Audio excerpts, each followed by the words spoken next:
What is going on, everybody? It's your boy Gsluke here with our live stream for round 4 of the Scottish Open. Hopefully, everyone's having a great Saturday, enjoying the golf, which of course ended a little bit early. We got some UFC on tonight. I know MLB's back, so our inner sports fan has to be pretty happy right now. But welcome on in. Hopefully, everyone's having that solid day. What's going on, Mark? We've got a little coffee here, so cheers to you. What's going on? Nathan says there he is. Big Bang Kank. Yeah, had ourselves a little day today, right? Cashed out on Prize Picks.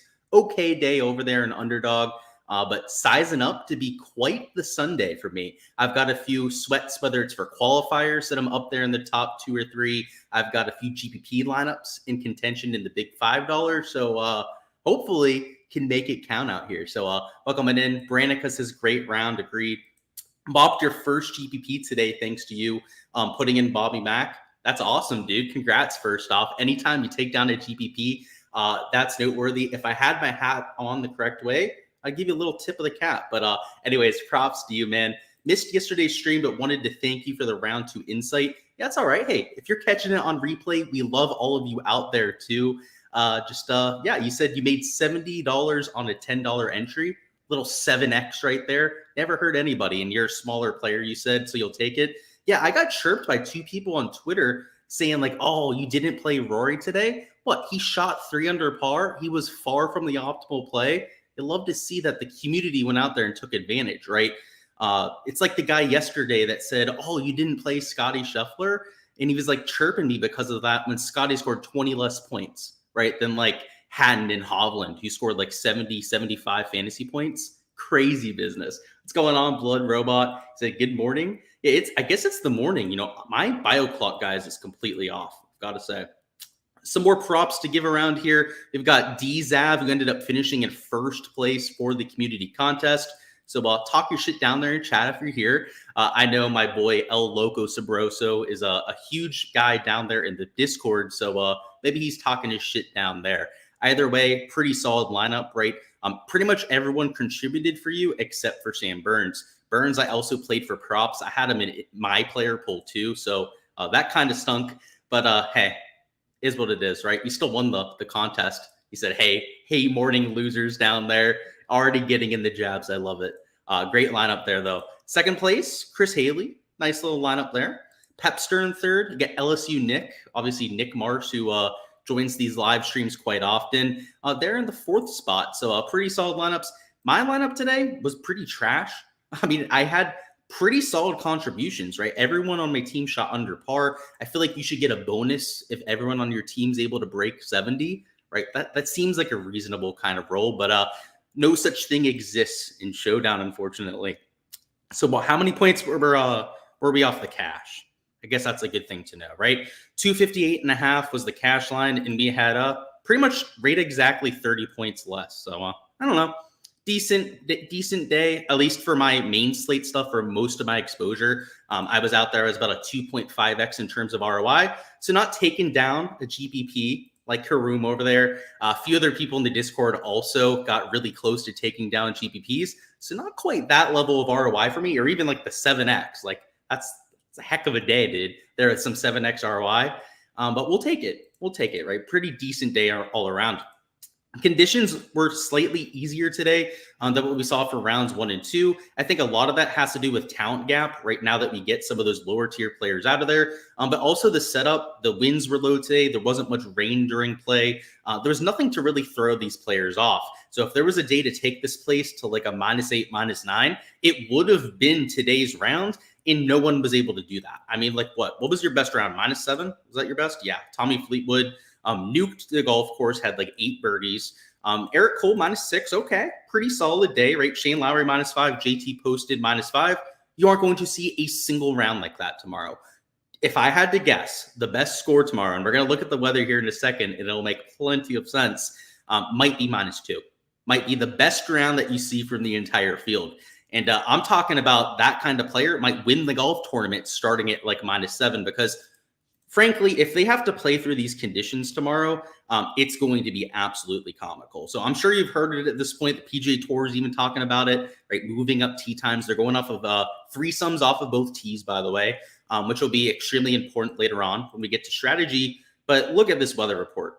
I mean, this is the more conservative of the 4 reports that we have available, and they're calling for 25 to 30 miles an hour of sustained winds, which if those were wind gusts, they would be outrageously high. And then the wind gusts are in the 40 to 50 mile an hour range. We've never seen this before. We have never seen conditions this bad in the last, frankly, 5-6 years out there on the PGA Tour. The only things that come close are Open Championships, right? This part of the country, I shouldn't say the country, right? This part of the world can get these high of winds. So it's going to be an absolute carnage fest out there. You're going to see tons of bogeys made, I would have to imagine. The other models agree, right? They're starting, by the way, super early. So they're starting at 6:45 a.m. It doesn't look like it's going to matter, right? The sustained winds are already in the 20 mile an hour range, and your wind gusts are already there right around 30 miles an hour. So I know we try and find weather edges. I suppose if you took the guys going off in like the first group, maybe they have like 3-4 holes where they're playing in slightly better wind conditions than everyone else. But that would be a micro edge, if anything, right? And the guys that are going off first are the guys in the middle of the pack, right? Not the guys that are really far behind in terms of score. So it's, I don't know, it's a weird slate when it comes to the weather. It's going to be a lot of fun to watch. I know that much.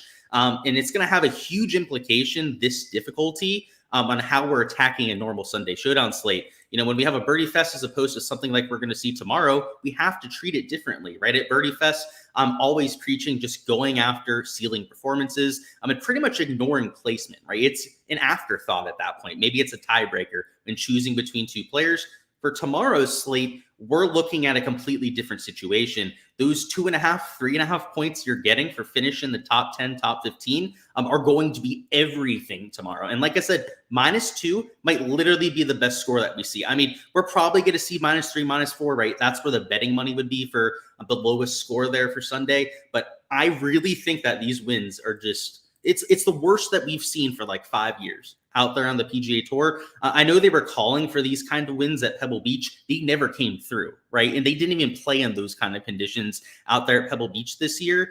This is going to be an unknown animal. And I think the thing that, you know, I do think they're going to play through the wind. I want to throw that out there too. You know, we had that situation where Pebble stopped play, which comes to mind, right? When we see these kind of weather projections, a links course is set up for this, right? They get days where this gale comes through. The reason why I'm zoomed out here, and it just reminded myself, because I want to show you this. These are the winds that they're getting. So if we zoom out even more, and you can see this little heat map on here, right? There's, for whatever reason, they call this like the gale right here, this like stream, the slipstream of like super high winds. And it cuts across different countries at different times. Tomorrow, it's going to cut across Scotland. And this happens a lot, right? This isn't like a one-off thing, right? This gale was like always present up here in Northern Europe. It's just like what section is going to get hammered by it.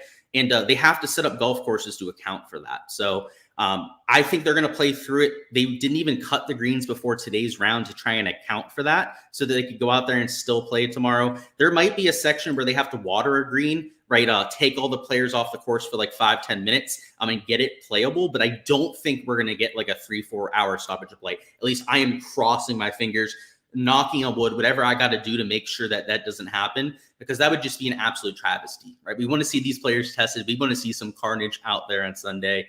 And I think that's what we're going to get there. So we'll talk about the implications now in terms of DFS, but for props, it's going to be a lot of fun. And for Underdog, I already have the entire board maxed for overs on strokes. So I have no idea if they've pulled the board. I have no idea if they bumped anything. Literally right before stream went live, they posted the board. So that's why I was a little bit late getting onto the live here, because I was literally taking every player over for strokes. But yeah, I have no idea the situation over there now. For all I know, it could have all been bumped. Carnage, absolutely. Should be a lot of fun to watch, Rob. I'm looking forward to it. You got to get your redemption back, place second in the community contest, and you've been up and down every week since. Yeah, you got to get that first place finish, right? You sniffed the top, you got up there into second place. Join the Showdown contest for round 4. Maybe you can make it happen there. Speaking of, might as well throw a link down in chat, right? So let me go ahead, share the link over here, and make sure that everyone has a real easy way to go out there and play that, because it's going to be $5. It's 100 max entries, right? Whether it fills or not, it'll resize. And you can play for bragging rights. You can talk shit like Dzav over here doing his thing, and make some money in the process. Did Prize Picks ever get back to me about the fairways? They did not. It looks like they're trying to throw it under the rug. They're not even trying to acknowledge it. They're still banning people in the Prize Picks Discord that even mention it. So it's looking like they're just trying to scam and get away with it. Got any stats on players in good wind that are good in wind? They have a few stats. The only database that I see that tracks that would be over there on Data Golf. Sorry, not Data Golf. Fantasy National, sorry, is the main site I know that tracks that.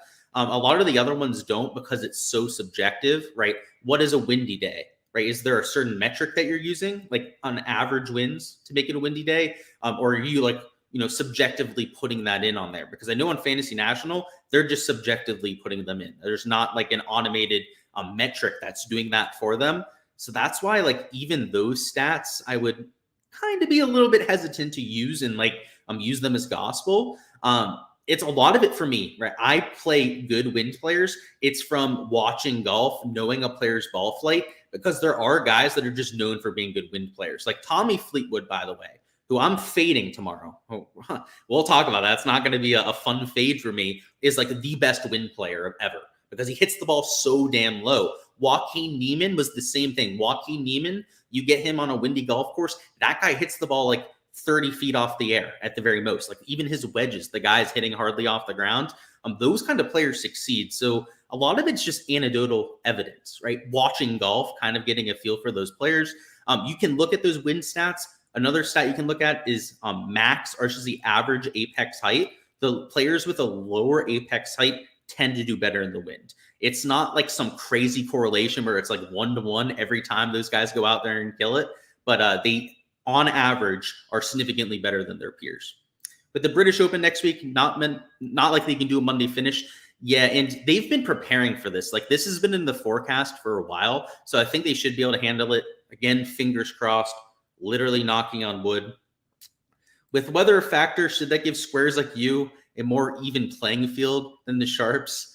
I don't know. I guess, right? I mean, it's going to be a shit show, but honestly, maybe from like choosing the right players, right? It might be a little bit more difficult, right? There might not be like obvious plays for Sunday, but the sharps are always going to win and generate plus EV just based on game theory alone, right? Like that's anyone that's doing simulations on EV. Like a lot of the top players, myself included, are looking at their own portfolios. They're looking at it just from the game theory perspective. It's not like, oh, is this guy like a good play, right? Like you'll throw in your baseline projections, but they'll still be an edge. Like don't get too far ahead of yourself, is I guess what I'm trying to say.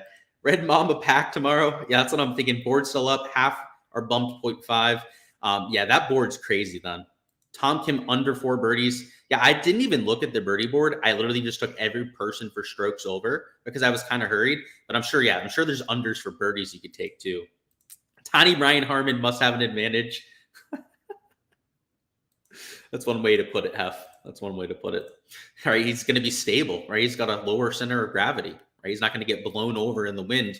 The other side of that, though, right, is that he's not very bulky, right? He's a little dude. So maybe he gets blown away by the wind, Hef. I agree with you, though, right? But I see the other side of that argument.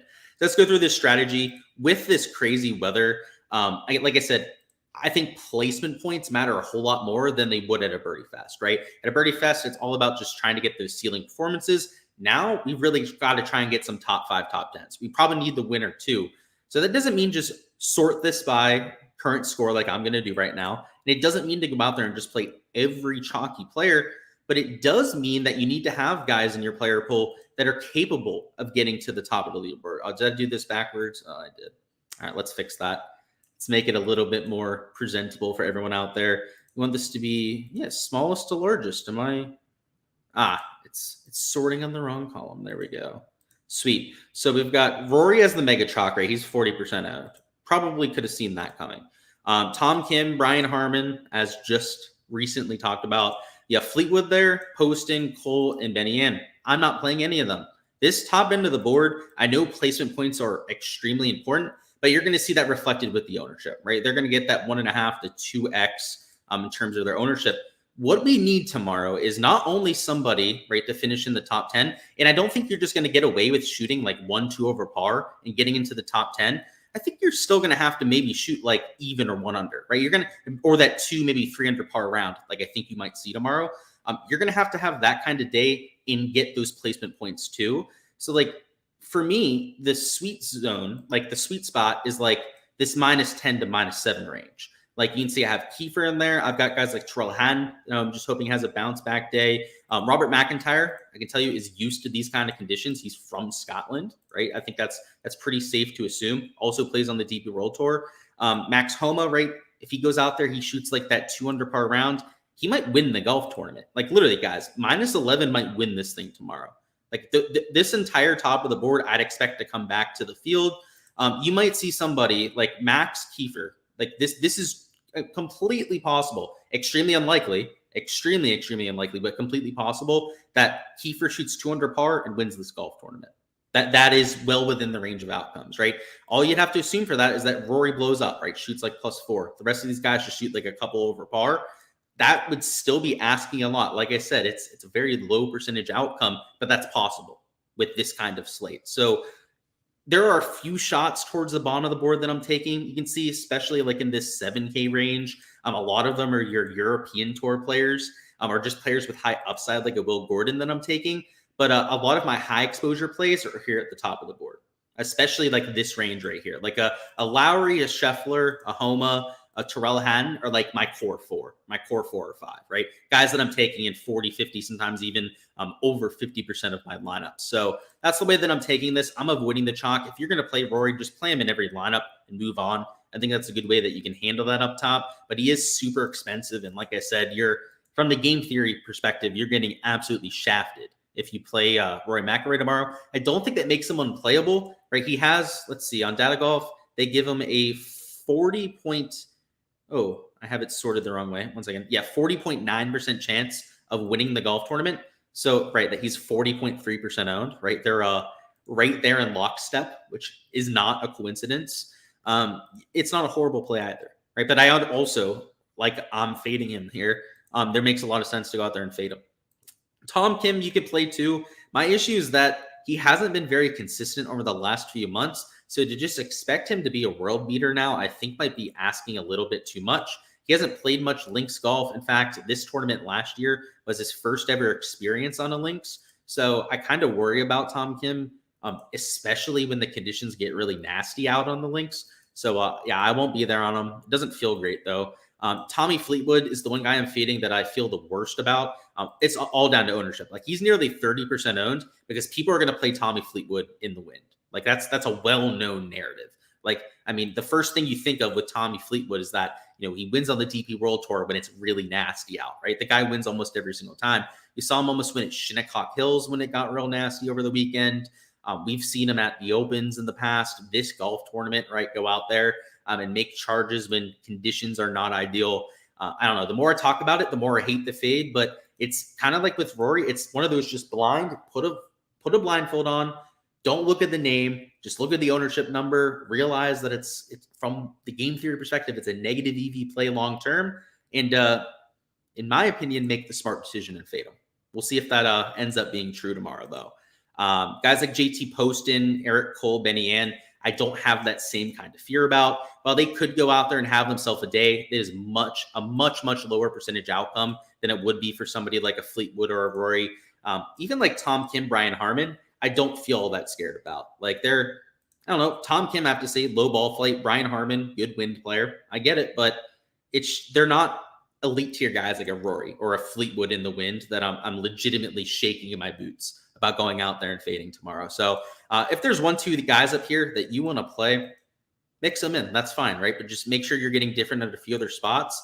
And I think the sweet spot, at least for me tomorrow, right, is this -7 to -10 range, right? If you go out there and you have one of those ceiling rounds, maybe you crack par, you're one of like the 4 or 5 people that's able to do so tomorrow, then tip of the cap to you, might even win this golf tournament. So that's the way that I'm handling Showdown. We'll sort this by price and take all your questions on players and then hop into some prop stuff.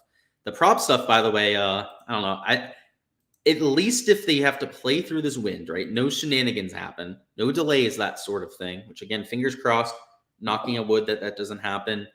It should be a print fest for props. Looks like a lot of fun. Let's see. Weather's so bad, we have to account for body mass. Put that in column K. Oh boy. Yeah. Trying to get like Shane Lowry, right? Maybe that's why he's so good in the wind in nasty conditions, is he's able to like kind of bolt himself to the ground and not get too far offline. Maybe there's something to that. Scheffler, I love. Yeah, Scheffler, kind of like a Fleetwood, he's known for the wind prowess. So if I'm going to take a chalky guy up there in the high tens, right, real expensive range, nearly $11,000, for me, it's Scotty.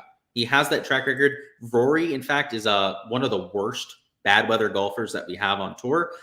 He's never won a golf tournament when the winning score has been minus 10 or worse, right? And I know he's at minus 13 right now, but I could see the winning score being like minus 9 at this golf tournament, and that would just be like the ultimate troll, right? If he went out there and he wasn't able to win and the winning score was minus 9. So book it right now. Rory loses in a playoff to Scotty Scheffler at minus 9 and ends up your champion. And like I said, that might mean Scotty shoots over par tomorrow, right? I think that's a pretty likely outcome, to be completely honest with you. But yeah, I like his chances a little bit more than a Rory tomorrow. I do like Burns. I think he's always a player I'm trying to take for like a bounce back. Right? He's volatile. I know he didn't have the best round today. Got a little bit unlucky with that one pot bunker that he got stuck in for a couple shots there. But $8,700, yeah, I'm playing him. Right? And he's in that Goldilocks zone, right? That like sweet spot of guys -7 to -10 that could win this golf tournament. And yeah, it'd be asking a lot for Burns to win, right? Starting from -7, but he can definitely get top 5 and for sure can get top 10 if he goes out there and has even just a slightly good day, right? Just a slightly better than average day. He'll be in the top 5, or at least close to the top 5. Bobby damn McIntyre. Yeah, what a stud, right? I love it. The guy is I gotta say he's that hometown kid. I'm playing him again tomorrow. I think I have to go back to it at $8,000. He's what, -8 at this point, 13.5% owned. So he's getting some ownership, right? He's gonna be a little bit chalky, but I don't know. In these Scotland Gale-like winds, it feels like he's gonna be the nuts play tomorrow. It would make way too much sense. Hey Tommy, it's you talking about Tommy Fleetwood? Yeah, he's gonna. I think he's gonna have a good day, man. I've got a sinking feeling about him. He's the fade that I feel the worst about when it comes to my Sunday Showdown. That's for damn sure. All right, let's go through a few of these value plays. A lot of them are just Euros. Maybe I'm a square for just going out there and playing all the Euros, but I don't know. Feels like the perfect day to do it considering the weather. Nico Hogard, York, Yannick Paul, Ferguson, Grant, Jordan L. Smith. Quite literally, my value plays are almost all these Euros, which I don't know. Like I said, maybe I'm a square for doing it, but we'll see the leaderboard tomorrow. We'll see what happens, right? I don't know. These Americans are just not used to this shit, right? I have a few in the player pool. It's not like it's literally all Euros, but like Will Gordon, right? High upside play, started this golf tournament off beautifully there on Thursday and hasn't done jack shit the next 2 days. So, no one's going to play him right after those 2 performances. So you know who will? I will. Just hope that he kind of snaps out of it. Kiefer at -7 is my favorite value on the slate. Price considering, ownership considering, and the fact that he's also within striking distance. I'll make him an excellent play. These guys at -8 at the bottom, I would probably avoid, like Soderberg, Lingmerth, and Lagergren, because they're chalk, right? Because they're so cheap, they buy you an extra stud up top. And I'll just tell you right now, they're not going to be nearly as much of a pivot as you think out there, right? They're going to be like 20 times higher owned than their peers, sometimes even higher than that, right? Especially if like this 0.3% owned guy, like it's astronomical how much higher owned some of the guys are around him. So I don't know, maybe not my favorite play down low, right? But like at Kiefer at only 4%, like that feels doable, right? Or Will Gordon at 5%, like that feels doable. They're better players and they're also lower owned. At 8% nonsense there at the bottom, not my favorite. JT Poston's a little chalky.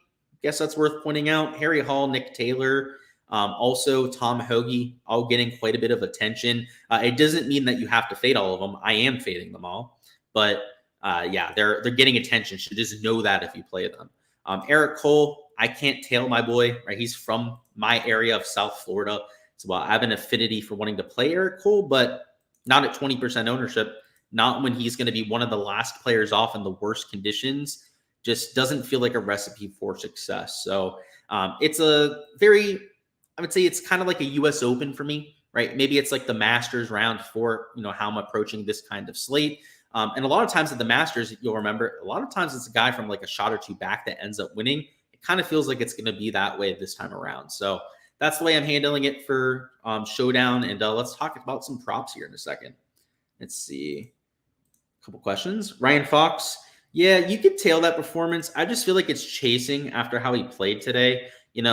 On the flip side of like a Sam Burns, right? Like I don't like playing him after he plays well. Like Ryan Fox is another one of those guys where like he's a little bit variant. He's extremely streaky. And he went out there. He had a solid putting round today. I would bet, right, more often than not, that he's going to come back down to earth. So I'm going to be avoiding him, Mark, but you could get there, right? He's a Euro, right? He fits that narrative for sure. You need a last man in with 8,600 left. You want to go Thomas, but don't like using all your salary. I guess it depends on the rest of your lineup, right? If you're contrarian enough to go out there and with the rest of your spots to play somebody like a JT, I think you get away with it, especially because he's only 10% owned, right? Like he's a relatively low owned play. And if you went down to $8,600, you could take Minwoo. I do like him, right? He's also relatively low owned, but I don't think you have to pivot from JT to Minwoo just for the sake of leaving the salary. Like I would bet that you have at least one, maybe two other pivots in that lineup. And if that's the case, I'm not telling you have to play JT, but you can. At least keep that on the table. Now, if I had to just choose a player from this range to play, it would be Sam Burns for me. I would take him at $8,700. So that'd be like assuming you have the $8,800, right, for JT. I would go with Burnsy. But yeah, I think one of those top three would be my top options. Branica says Luke List. Let's see. I've got his ownership at like 6 point something. Let's see. What do I got him at? Luke List, right behind my microphone there, 8% owned there for Sunday Showdown. So is getting some attention. I mean, it's not atrocious, right? It's not like make you throw up in your mouth kind of chalk. They're at $6,700, but it's not great.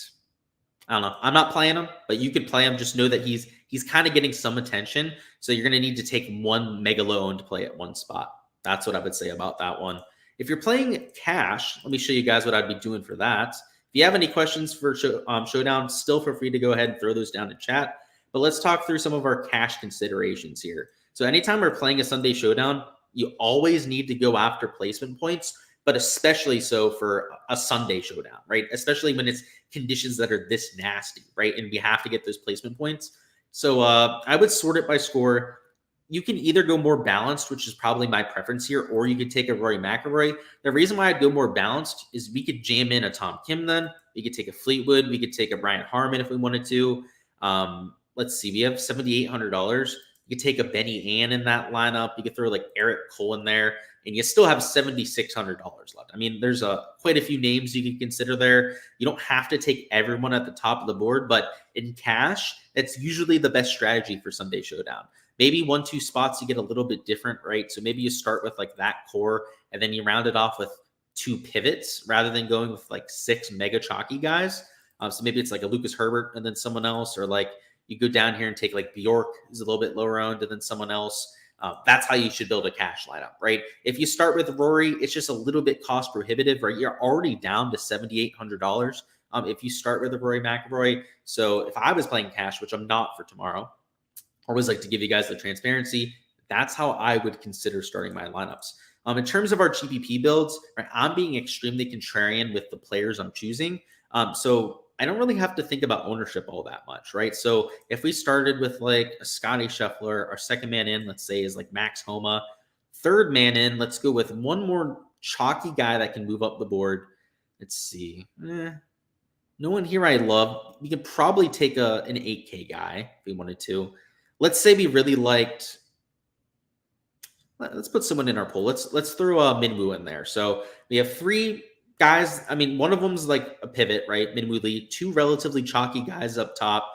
Let's throw in a cheaper option like Kiefer. What was he? $6,500, right? That buys us even more flexibility to work with.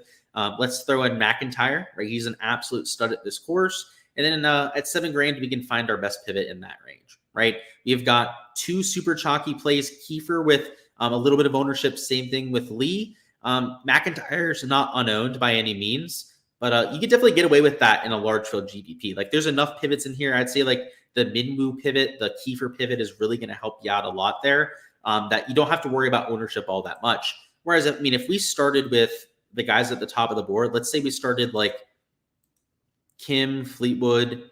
Let's throw Harmon in there and Eric Cole, right? If you started with like this core four for a GPP lineup, I mean, you're going to have a hard time differentiating with only 2 spots. You're probably going to have at least like 1,000, maybe a couple thousand people that have that same setup of 4 players together. That's exactly what you don't want to do. That's the completely unoptimal situation that you can put yourself into. Just don't do that to yourself, right? Maybe take 1 or 2 of those players. That's okay, right? You can get away with a couple pieces of chalk, not all 4 pieces of chalk. Like we had pointed out there. My mouth is getting super dry. Let me get a sip of this and take a look at chat. Not a huge Captain Showdown guy. I'll play it from time to time, but not something I specialize on, if that makes sense. Soderberg, you could take. He's one of those real cheap guys that's like 7-8% owned in my projections. Just know that you're not going to be different, right? If you're taking him to try and get differentiation, he's not going to accomplish that for you, but he is going to save you salary. So let's say you're using him in conjunction with another value play that's super low owned, like maybe sub 2% owned, then I like that kind of build. It's just kind of dependent on the rest of the 5 players that you're taking. Let's take a look at some props. So not sure if Prize Picks is posted yet. They have not. They're taking their time, which makes sense considering this weather that we're getting, right? You would think that you would want to be a little bit careful because, yeah, look at this. The whole board looks like it's being bumped over here in Underdog. When I mean that these are some of the best props that we've seen on the website, I'm not exaggerating. Let me just throw the ones I don't think have been bumped on here. I think these ones all got bumped at the bottom. I think that's why they're at the bottom. I know Harley mentioned the under 4 for Tom Kim. You could do that. I feel like Xander was at 68.5 before. Let's see. I can just check. No, it was at 69 strokes, so you can still take that too. So yeah, these 5 are just like ridiculously high value props. Now, I don't know if I would play them in a 5-man, right? And obviously if you did, you want to ensure that. I'd probably split it up into 2-mans, right? Just take all the value for over, split them up into 2-man cards, maybe 3-man powers if you want to go in that direction, and honestly print money. It's these conditions, 40, 50 mile an hour wind gusts, good luck breaking par. Like I said, I think the best round on the golf course might be 2 under par tomorrow, right? That would be like my hot take score. Now, the more realistic best score tomorrow is probably like -3, maybe -4 if someone absolutely goes off. But we'll see. If that's going to be a ceiling, right, -2, right? These guys shouldn't be at 50-50 props at 1 under par. I mean, that's outrageous, right? I'd imagine that maybe there's like 20 people total that break par tomorrow, and that would be, I would say, like what's the word for it? That would be me being very optimistic about it, right? Going out there and assuming that like 25 people break par, it's probably closer to like 10 to 15. So I love these props. The guys like Wyndham Clark at even par, Corey Connors at even par are ridiculous value. And honestly, yeah, we don't have a Prize Picks board yet, but I don't really want to play much over there. I did yesterday just to go out there and try and take advantage of them, and we did. Went out there, we made a bunch of money. I'll show you guys some of our wins at least. We can gloat about that for shitting on Prize Picks yesterday. And always love to see it. And hopefully, maybe we'll get a board here on stream if we can delay long enough. Who knows? Why can't I get my Discord to share? Oh, there we go. That's why. So, yeah, look at this. So we just took a bunch of unders like Perez, Rosner, Scotty, who made 2 birdies on his last 2 holes to cover. Rory went off for us. Hopefully we get a same kind of like a similar board. They were a lot more conservative with their projections today than what we had on Underdog. The main reason I'm showing you this, right? They had guys at like 68 strokes. Their birdie lines were lower than what they had on Underdog, right?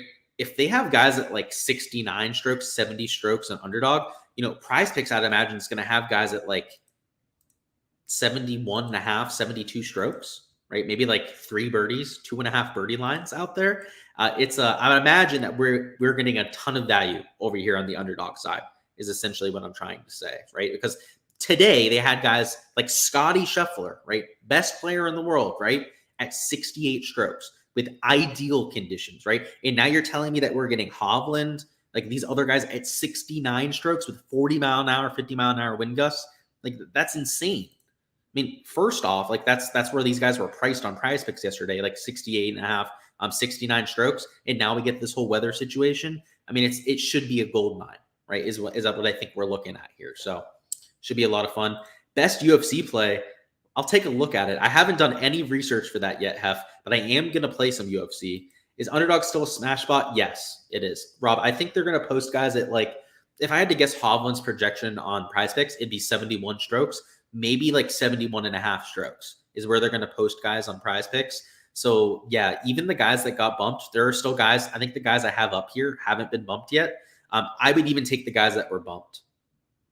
Like at the bottom here, like Lowry and even par, Tom Kim, half a shot under par. Minwoo over 70 is a nuke.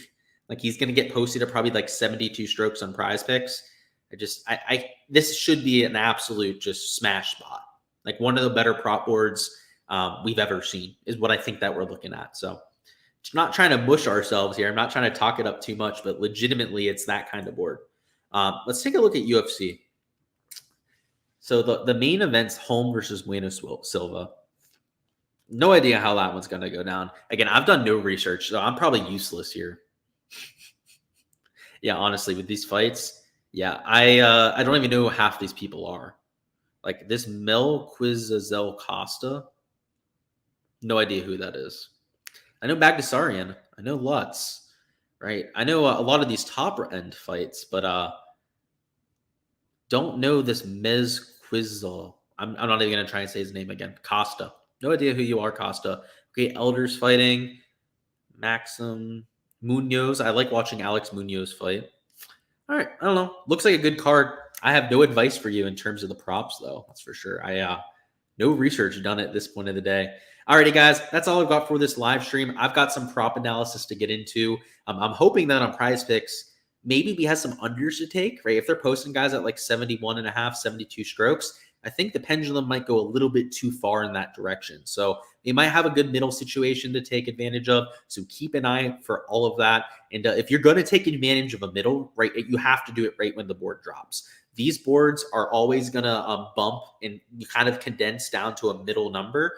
So if you're going to get that huge discrepancy, if you can lock in the value, right, when both boards are at their maximum in terms of variance, that's when you can get the most value, right? So that would be my advice. Keep an eye on that Prize Picks board and get ready to go out there and smash it. Best of luck for Sunday. I am absolutely stoked for the Open next week. Similar content schedule. We'll have a review stream on Monday. We'll have the course breakdown, core plays, all that fun stuff, and Showdown streams for all of that as well. Until then, guys, appreciate all the support here on the channel. Smash that like button on the way out of here, and let's get this cash.